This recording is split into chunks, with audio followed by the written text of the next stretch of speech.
right, ladies and gentlemen, boys and girls, welcome back. It is just Harmless Dave here, the Real Music Observer, observing real music in real time for real people, just like you right there, and just like me right here. Uh, Neal Schon apparently took issue with an article from Ultimate Classic Rock that what Ultimate Classic Rock tends to do is they throw things at the wall when they have nothing else to talk about. And they're talking about how Steve Perry changed up the song Lights in order to make it successful. Now, from what I understand, Lights was written as a jingle for a newscast. And it was meant for the opening, when the lights go down in LA. That's how the lyrics were supposed to go.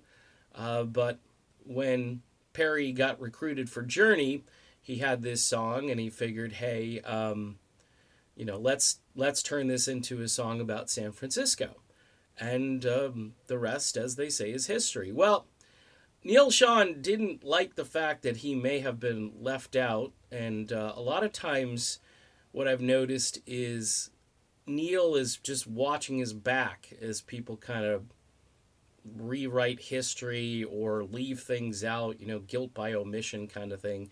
And he noted that the guitar intro, that epic beginning to the song, which was key, by the way, if you were gonna get your song on an AM radio station back in those days, you needed a guitar intro. You needed some kind of intro that the DJ could talk over, because that was essential to the format and how it worked. So Neal Schon wrote this great guitar intro, which is kind of like listening to the guitar solo on Who's Crying Now. It's just one of those rock moments where instantaneously life is good and you're in the zone, musically speaking, you as the listener.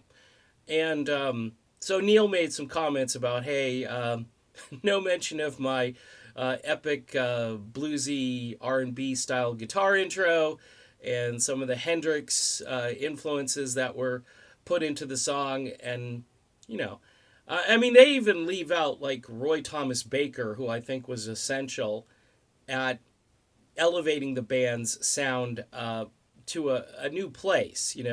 Roy Thomas Baker would be this guy who saw, the coming musical influences of things like New Wave. He worked on the Cars records, and he gave those records kind of a sheen or a gloss that was missing prior. Of course, the Cars started with that, but I'm saying for Journey, this was new sound and new territory, and you've got Neal's bluesy intro, and of course you got Perry, who can sing better than most people on planet Earth.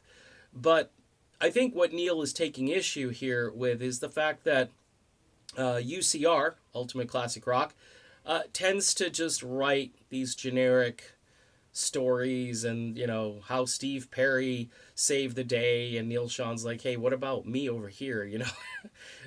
And if I were in a band and I knew my contributions to the band and they were constantly being left out of articles and just newspaper clippings and so forth, I would be like, hey, what's up with that? How come you guys didn't call me and ask me about the song? Because I would have at least added my contributions to your article. So I think another thing that happened a few weeks back is that Neal, I think, decided to say enough is enough with the olive branches. He's got a lot of stuff going on, including brand new music coming out with Journey Through Time.